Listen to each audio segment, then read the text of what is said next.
Bonjour les collègues, alors aujourd'hui on voudrait revenir sur l'avis rendu hier, 25 avril, par le Conseil scientifique. Alors c'est cette instance qui a été mise en place par Macron pour le conseiller sur l'épidémie de coronavirus, hein.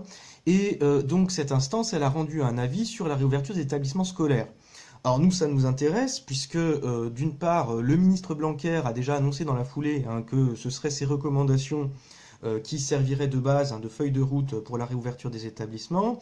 Et par ailleurs, nous, à Sud Éducation, dès le 16 avril, on avait également saisi cette instance, hein, pour lui demander d'émettre des recommandations sur la réouverture des établissements scolaires. Alors, pour rappel, hein, dès le début, à Sud Éducation, on a dit que s'il y avait réouverture des établissements, si on envisageait cette réouverture, il fallait qu'elle soit faite dans des conditions de sécurité, pour les personnels, mais aussi pour les usagers, hein, c'est-à-dire pour les élèves. On avait un certain nombre de revendications qui étaient, par exemple, la mise à disposition de moyens de protection, qui étaient la mise en place de dépistage systématique, un suivi sanitaire par une médecine suffisamment nombreuse pour suivre l'ensemble des personnels et des usagers, et puis aussi des moyens supplémentaires qui permettaient la mise en place de la distanciation sociale et de la désinfection régulière des locaux. Alors, que dit le Conseil scientifique dans son avis rendu hier? Eh bien, dans cet avis, le Conseil scientifique il commence déjà par dire qu'il prend acte de la décision politique du gouvernement de réouvrir les établissements. Alors ça commence assez mal, hein, puisque ça veut dire que c'est d'une certaine manière une façon de se dédouaner en disant bon ben on prend acte que les politiques ont décidé de rouvrir les établissements, même si cette ouverture, cette nouvelle ouverture, elle correspond pas à des objectifs sanitaires. Bon, ça commence assez mal.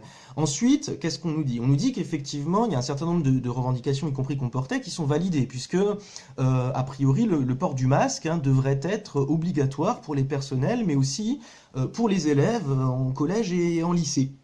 Alors, bon, ça paraît à peu près logique. Ensuite, on nous parle également d'une désinfection extrêmement régulière des locaux, hein, puisqu'on nous dit que les locaux scolaires devraient être désinfectés plusieurs fois par jour. Alors bon, là, ça va poser tout un tas de problèmes, hein, puisque les capacités de désinfection, on les a peut-être pas forcément. On nous dit aussi qu'il va falloir organiser un lavage des mains des élèves extrêmement régulier, avant l'entrée des cours, à la fin des cours, avant la cantine, après la cantine.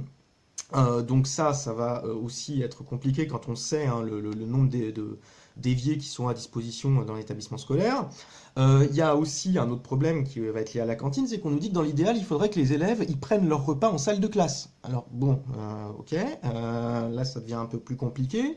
Et puis ensuite, il y a des choses qui sont clairement farfelues. On nous dit qu'il faut qu'il y ait au moins 1 mètre de chaque côté entre chaque table.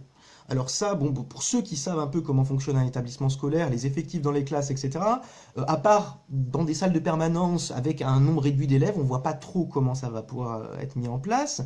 La même chose, on nous dit qu'il faudra respecter la distanciation sociale dans les transports scolaires. Bon, bah voilà, hein, pour qui a déjà vu un bus qui emmène des collégiens, des lycéens à l'école, hein, bon, bah on sait très bien aussi que ça va être très très difficile à mettre en place. On nous dit qu'il faut limiter le brassage des élèves. On nous dit aussi qu'il faudra éviter que des élèves d'un même niveau ou de niveaux différents, hein, de classes différentes, se croisent. Là, bon, enfin, disons les choses clairement, c'est quasiment impossible. Donc dans ces conditions-là, ce qu'on relève, c'est que bon, ça va être très difficile à mettre en place, c'est quasiment infaisable. Et puis il y a quand même une ineptie dans cette reprise, hein, annoncée par le gouvernement, qui conforme notre analyse de départ qu'on avait déjà développée dans une autre vidéo, hein, qui était que le gouvernement il voulait reprendre pour des impératifs économiques et en gros pour faire plaisir aux MEDEF, parce que concrètement, cette réouverture des établissements, ça va être quoi? Ça va être finalement une espèce de garderie, hein. On va pas du tout avoir la possibilité dans ces conditions-là de mettre en œuvre des contenus pédagogiques et on va pas réussir à faire cours. Enfin, je veux dire, ça, objectivement, c'est absolument impossible de faire ce qu'on faisait, c'est-à-dire de l'enseignement, en respectant les consignes sanitaires avec de telles recommandations.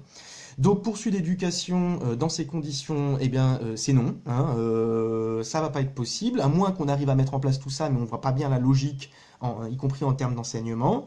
Donc, si les choses devaient se dérouler comme ça, non seulement déjà on sera attentif à, pour les personnels qui enfin qui accepteront d'aller dans les établissements, à ce que les conditions sanitaires soient respectées, mais on appellera surtout l'ensemble des personnels à faire valoir leur droit de retrait, à l'exercer.